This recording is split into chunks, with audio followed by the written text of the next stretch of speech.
Hey traders, it's John Fortune here with this week's weekly Forex Forecast. I hope you're having a great weekend. Last week was a fantastic week. The top highlighted pair was CAD yen to the upside, and it actually closed up over 4% last week. Now, something very important to note is over the next 2 weeks, we do have a number of interest rate decisions coming up. And so the next 2 weeks in the markets are likely to get quite volatile. And as always, we're going to go through the same process, and we're going to start with the economic calendar where we're going to see those upcoming interest rate decisions. So a quick look at the economic calendar shows us first and foremost on the Tuesday, we have an Australian interest rate decision, and the RBA are expected to raise interest rates. This is interesting because when we go and look at the scorecards, the Australian pairs are setting up to be one of the best opportunities next week. So certainly it's unlikely that we're going to get any movement in the Aussie pairs before Tuesday, say on Monday. However, because this happens very early on in the week, this is going to provide good potential setups in the Aussie pairs, which we're going to go through when we go through the charts. So I like the Aussie pairs, but I'm only going to be trading them from Tuesday onwards after the interest rate decision comes out. If we scroll down, you can see we also have an interest rate decision out of the EU on Thursday. They're not expected to raise interest rates, but when you have interest rate decisions, you can see the euro pairs kind of consolidating into this. Because it's the end of the week, whenever I see an interest rate decision at the end of the week, I'm still prepared to trade those markets during the week in case the markets move. But I won't take too many. I won't take 3 or 4 euro trades and just sit there while they do nothing all week. I will probably just try and pick the best euro pair and trade that in the coming week. And if it moves before Thursday, then fantastic. If it doesn't, I'm only holding one through the interest rate decision. Now, aside from that, we also have some CPI data coming out on Friday, which, considering the current stagflationary scenario and the economic conditions and the impact that inflation is having on bond yields and equities, this has recently become more of an important piece of data. Previously, when inflation really was just around the 2% mark, before we had the massive stimulus during the COVID recession, the CPI data didn't have too much of an impact on the market. It's an important piece of data, but even more important in today's economic environment. So I wouldn't be surprised to see some volatility in the US dollar pairs and therefore a number of the markets, including the euro pairs, etc., on Friday. And now if we just skip ahead 1 week, you can see that we have also coming up the following week FOMC, which is the big one. And this is very important because it may be the case that the dollar pairs don't move too much into FOMC. We might see them kind of correct next week. And if that's the case, you're unlikely to see them moving the following week between Monday, Tuesday, and Wednesday into FOMC. So the reason it's important to take note of this now is, again, a bit like the euro pairs. Yes, I will be interested in trading the dollar pairs because they show up in the scorecards as good opportunities next week. But because of this, I'm not going to take too many trades. I'm going to pick just the best dollar setup next week, because if the market's going to correct from now, or the dollar pairs are going to correct from now into FOMC, then I'm just going to be tying up lots of capital in markets which aren't going to move for a week and a half. So I don't want to be doing that. So very important to pay attention to FOMC coming up on June the 15th. And also the following week, we have an interest rate decision out of Switzerland and out of the UK. So there's quite a lot going on in the next 2 weeks. There's almost certainly going to be opportunities in the markets. But the main one really over the next 2 weeks is that FOMC out of the US, being the global reserve currency. It does mean we may see markets a bit subdued into that. So just bear that in mind when we go through the markets in today's video. Okay, so looking at scorecards coming into this week, and what does the data say? This is 1 month forward-looking scorecards based around macro data, a number of different variables. And last week, the scorecards were showing a kind of consolidation to say that market opportunities were sort of drying up. And we saw over the last 2 weeks, trading conditions became a little bit more tricky. However, one of the things that was noted in last week's video was, although we had nothing really potentially very strong or very weak, we did take note of the momentum of the scorecards themselves last week, because very often in these scorecards, the direction of travel or the momentum precedes the actual score. And the thing that was noted last week was the weakening of the yen. And we anticipated a further weakening and a shifting of the yen from left to right in the scorecards. And that was the result last week. The yen pairs were highlighted as the best opportunities last week. And if you go and look at their performance, they were undoubtedly the best markets to be involved with last week. And the second thing I was looking at last week as well was the pound weakness, which was really standing out in fairly neutral, otherwise bullish to neutral or bearish to neutral scores. And the pound pairs held their score at -2, and we did see some declines in those markets, such as pound CAD to the downside, which we looked at in last week's video, pound Aussie to the downside, etc. So coming into this week, we do have some more opportunities on the table here. It's telling us trading opportunities are increasing, and the Australian dollar is highlighted as the best long. And although it's highlighted as the best long, we still have to take this as an interest rate decision trade really going into next week. And so when we look at the charts themselves, and certainly I'm going to be looking at Aussie yen to the upside once again this week, pound Aussie to the downside once again. We're also going to look at Euro Aussie to the downside. I would prefer, and I generally prefer, to trade those interest rate decision trades after the interest rate decision comes out. Sometimes I will take a position in advance of the interest rate decision and I will hold through. But most of the time I prefer to wait because there's less risk involved, because anything can happen on interest rate decisions. Even if the RBA come out and raise interest rates, which is inherently bullish for the currency, you can see the market discount it and you can see the Aussie sell off. So taking positions before interest rate decisions are always more risky, because it's not even about whether you get the outcome of the interest rate decision right or not, because the market itself doesn't 100% of the time move in the way you would expect it to on those types of decisions. So those three currency pairs are certainly going to be on the watch list and right up there at the top. We're going to look at those in today's video. The second thing to note after the Aussie strength, or potentially even before the Aussie strength really, because it's weaker to the downside, is the yen weakness. These were, as I said, traded successfully last week, and they are once again at the top of my list. I'm looking for continuations in those yen pairs. So I'm going to look at Aussie yen, we'll look at US dollar yen, and we're going to look at CAD yen to the upside as well. And we can also see an increase in the dollar and a decrease in the score of the euro. And so I am also going to be interested in looking at some euro shorts this week, and also US dollar long positions, such as pound dollar to the downside, euro dollar to the downside, and also silver is a market which I like going into next week. The only caveat here with the dollar pairs is this is not a normal week per se, because we have FOMC coming up in around 8 trading days. And it doesn't matter whether the scores are bullish or bearish, heading into an interest rate decision, very often you can see markets consolidating. So we are going to look at euro shorts and also US dollar long positions, but I would just treat those very carefully. I wouldn't take too many positions in those markets until FOMC is out the way. So just to summarize, Aussie strength plays next week and yen weakness plays are my top themes heading into next week. But I am also going to be interested in some US dollar and CAD strength plays and also euro shorts. I'm least interested in the New Zealand and the franc pairs next week. And although I'm looking at US dollar and euro trades, I will be careful and bear in mind FOMC coming up, and I'm not going to go too heavy in those markets. Okay, so let's look at the individual currencies themselves, starting with the US dollar, and we're on the daily chart here just to get an overall picture of the technicals of these currencies. And the reason we do this is because we want to overlay the technicals with the macro framework. Whenever you're trading, you want to have your fundamental bias from your macro framework, because macro explains 70% of moves in markets. But then you want to use technical analysis to overlay, to confirm or deny what your initial bias is from your macro framework. So the scorecards are telling us we should be bullish on the US dollar, and the technicals themselves are actually showing this as well. Although we had a steep pullback and we broke below the 7-year breakout of the 102.992, which I've discussed previously, this is just a deeper correction. And I don't want to go too much into this because I want to keep these videos as simple and concise and clear as possible. But this is a first degree correction. This is a second degree correction, a bigger correction. This is first, this is first, this is first, this is second. So we've had a few first degree corrections. When you have this, the market kind of stalls out and then you get a deeper correction like this. And you can see we're also alternating, because the previous deeper correction, or the correction to the second degree, is shallow in form, and we have a deeper one. Now, very often when you have alternations like this, you do get new highs, and it does look like we're going to rally to new highs, possibly onto the 106.08. Whether we double top in this area and then come back below the 102.992 is a question for another day. In the near term, it does look like there's a good chance we rally back into the highs. So the technicals here are confirming what we discussed, and with FOMC, that may be the catalyst to push this to new highs, or FOMC always has the ability to reverse it. But for the near term, I am looking for a push to new highs in the dollar.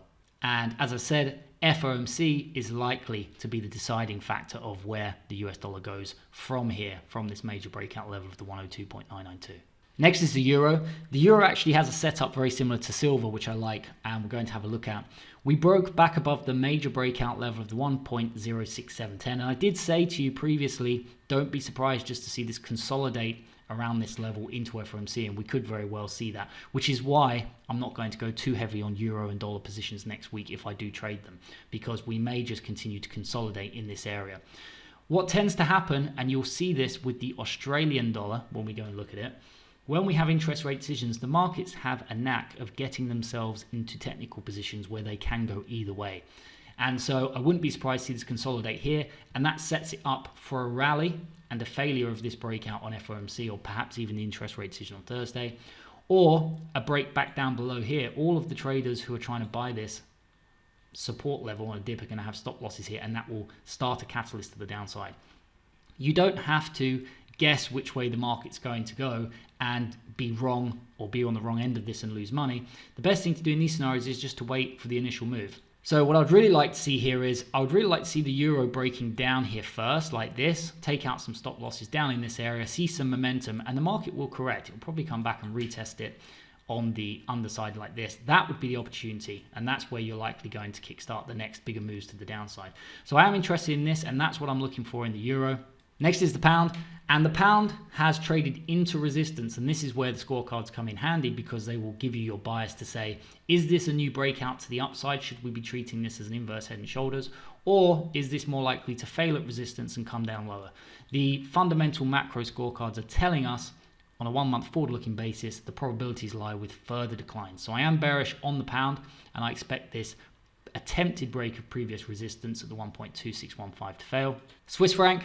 Some of you may have noticed the Swiss franc actually went from neutral to bullish to neutral. We had a little bit of momentum in the scorecards, so you may be thinking, well, why not trade Swiss franc to the upside?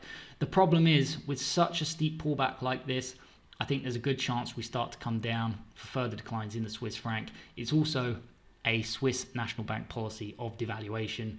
And so I just personally don't like the way the Swiss franc is setting up this week. I would expect further declines, to be honest, in the Swiss franc, and I wouldn't be surprised to see the bullish to neutral rating turn to bearish to neutral. Next is the yen. I discussed previously the reasons why we were having such a steep sell-off in the yen and the dilemma the BOJ has between saving their currency or saving their bond market, and currently they're choosing to save the bond market. And I noted that although this was technically slightly bullish, we were actually just in a correction, and we had the big sell-off last week, and I expect this to break the lows, and further declines in the yen would see it come down to the 0.0074180. Because of the scorecards this week, this is one of my favorite positions going into next week, is those yen short positions. Next is the CAD. The CAD has actually reversed to the upside, and it looks like we may start to form an inverse head and shoulders in this area. And with this recent reversal to the upside and the fact the CAD is kind of bullish to neutral in the scorecards, I do like Canadian positions heading into this week, and we are going to look at those in the form of pound CAD, EurCad, and also CAD yen, which paid so nicely last week. Next is the Aussie. Now remember how I was saying that markets have a knack of getting themselves into technical positions to go either way when you have an interest rate decision. That's exactly what we're seeing here with the Aussie. The Aussie has pulled back into resistance. This could now consolidate and then break higher like this, and you'd have a bit of an inverse head and shoulders reversal. Or we could have this just pulling back into resistance and then continuing down like this. So the Aussie really can go either way. I'm looking for further advances in the Australian dollar based on what we're looking at in the macro scorecards. If we get an interest rate decision hike out of the RBA, don't be surprised to see this breaking higher, and that would be the sign to start to look for further advances. It breaks higher, starts to pull back, and those would be your opportunities to the upside. That's what I'm going to be looking for next week. And finally, the New Zealand dollar on its own, we've got this bear flag, which I've discussed in previous videos, and I am looking for this to actually resolve itself to the downside. It's currently neutral, but on balance, I think we're going to see further declines in the New Zealand dollar. Okay, so let's have a look at the markets themselves. Last week, we took out the slightly longer term target in crude oil. We had a nice pullback here. This was the opportunity to buy into the 11820. We did take out the target, and we're now moving on to the second target. Any pullback in crude oil next week is viewed as an opportunity to look for bullish setups into the 125.95. Next is Aussie yen. Aussie yen absolutely smashed through the targets last week. And last week's video, this was a market highlighted. It was this kind of inverse head and shoulders breakout that caused this massive rally to the upside, and we looked at it as it was breaking out last week. Any pullback, markets do not tend to have such a steep rally and then just sell off. Any pullback, therefore, should be considered as a high probability opportunity to look for bullish setups into the 95.69. We do have an interest rate decision, so it is one of my favorite pairs. My top pairs going into next week are Aussie yen, US dollar yen, CAD yen, pound dollar, pound CAD, and also silver. But it's in blue because we have an interest rate decision. So what I'd really like to see here is, because we're right at the top here, I would like to see the market sell off on the interest rate decision. And if it sells off and then starts to correct, say on Tuesday and Wednesday, then look for the breakout in the tail end of the week in Aussie yen. That's what I'm going to be looking at, and that's one of my favorite setups. In fact, that's my top setup and top pair going into next week. Next is US dollar yen. Now, we also had a rally to the upside in US dollar yen. We're coming close to the target here. So any pullback in this market will be viewed next week as an opportunity to look for bullish breakouts into the 131.34. Next is CAD yen. This was the breakout highlighted in last week's video, and it was a great opportunity. We took out both targets, and in fact, look how well respected these targets were. We came straight to the first target, we consolidated. Once we broke that, we went straight to the second target, and then we consolidated again. We started to break higher. Going into this week, any pullback in CAD yen is viewed as an opportunity to start to look for long positions once again. And with such a steep move, we're likely going to need a bit of a correction, a bit of a pause here first. But any correction, any pause is simply viewed as another opportunity to look for longs into the 105.28. Pound Aussie took out the target to the downside last week and started to break below it. Any pullback in this market is going to be viewed as an opportunity to look for shorts. And what I'd like to see again, because we're down at the lows, if we could get a snapback on the interest rate decision. In other words, we get a raising of interest rates, but the market discounts it. And so you see the Aussie sell off. And with that, I would be looking to fade this. I'd be looking for this to peter out, and I'd be looking for short positions down to the 1.7174. So I do like pound Aussie going into next week, but I'm going to be looking at this primarily after the interest rate decision on Tuesday. Euro Aussie, another market I like going into next week. But again, what I'd like to see is we already have a bit of a correction here. So if we continue to correct like this, perhaps Aussie versus the euro will be the best market if we get a rally in the Australian dollar, because what will happen is pound Aussie, which is right at the lows, for example, will just sell off like this without a correction. But Euro Aussie, because it's already pulling back, it will sell off like this, and then you can have the opportunity to look for shorts like this. So you could even subdivide these two into different interest rate decision setups, whereby if the market discounts the hike and you get a sell-off in the Australian dollar, you're going to get a nice pullback in all these markets, and then you can look to fade it. But if the market comes out and say we get an interest rate hike and these markets just sell off because the Aussie rallies, then Euro Aussie will probably provide the best setup because you have more of a correction here. Next is pound dollar. This is highlighted as one of my favorite because of what we're seeing in the scorecards, and I do think we get further declines in pound dollar.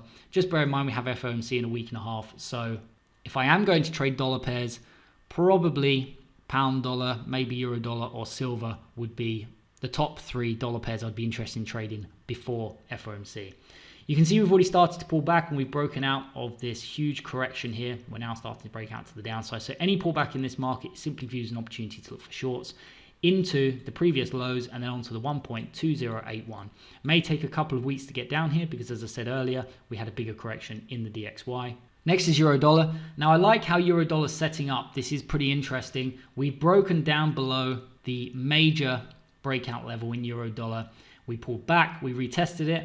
We've now broken lower. We pulled back, we've retested it.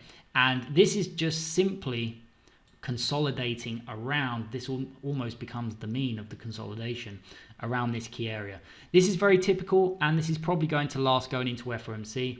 What I'd like to see is any correction like this, perhaps this just corrects into FOMC, and this is a market we have to look at, not this coming week, but the following week. If nothing happens into FOMC, I would like to see the market break down like this. All of the traders who bought support, so broken resistance, turning support, they bought here, they're going to have stop losses here.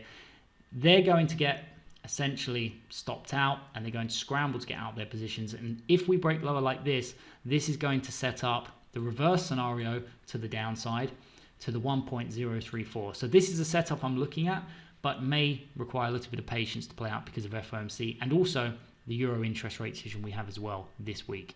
New Zealand dollar, I still like this market to the downside, but you can see we're just continuing to correct. Probably just going to correct maybe next week as well, and then we break down on FOMC, and that's the opportunity for the next leg down. So again, I do like this, but we may have to be patient now with FOMC on the horizon.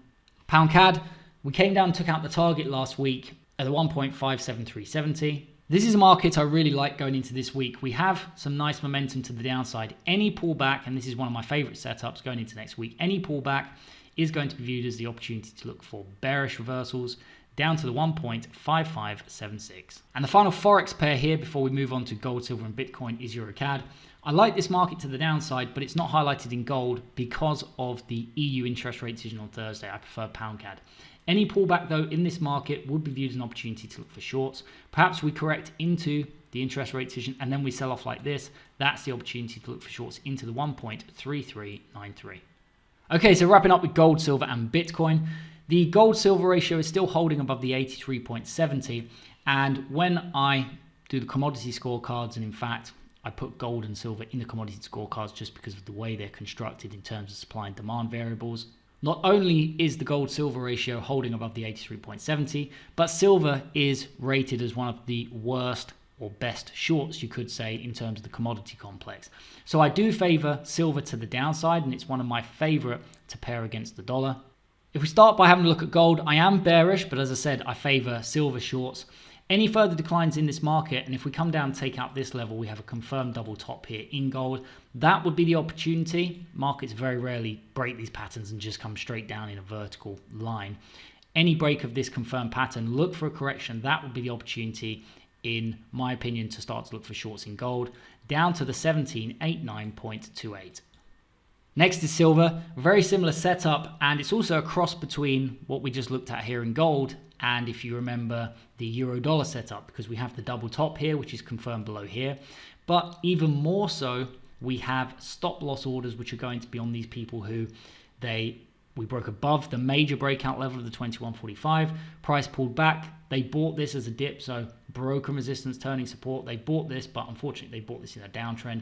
You don't buy support in a downtrend, you buy support and sell resistance in a range, and when you're in a downtrend, you sell resistance, and when you're in an uptrend, you buy support. But either way, they've decided to buy support in an overall downtrend, and if the market comes down here, you are very likely to see some capitulation as they get stopped out, as this double top pattern is confirmed and this turns into a big bear flag and a continuation. And any break and a retest, that would be a fantastic setup. Look for that kind of setup in silver, and then for further declines onto the 20.51. So I do like silver, but maybe a bit of patience required first. Look for this to break down below the 21.45 if you want additional confirmation of further declines before you get involved in this. And last but not least, we have Bitcoin. Bitcoin, as I mentioned previously in videos, failed to even come up and try and reclaim this 32.93. We've seen silver, we've seen euro, we've seen even the yen pairs tried to pull back towards it. In fact, very similar to the yen pairs, like Bitcoin, got close to it and then sold off. So Bitcoin is definitely weak as it currently stands, and I am still looking for further declines to the 24,307. That's where I've been looking at in previous videos. We have now started to break down, and so any continued pullback, either to retest this area here, we get a bit of a head and shoulders, or if we break here on a confirmed head and shoulders, this would be an opportunity to look for shorts in this area. And if we break down, that would be a second opportunity to look for shorts in this area, down to the previous lows and then onto the 24,307. So that is it for me for this week, guys. As always, I hope you enjoyed this video, and if you did, please let me know by liking, sharing, and subscribing. A big thank you to everybody who does that on a regular basis, and a big thank you to everybody who has subscribed to the channel so far. I want to wish you all a fantastic weekend, and I want to wish you all the best in your trading next week. The only thing left to say is take care, and don't forget to trade safely.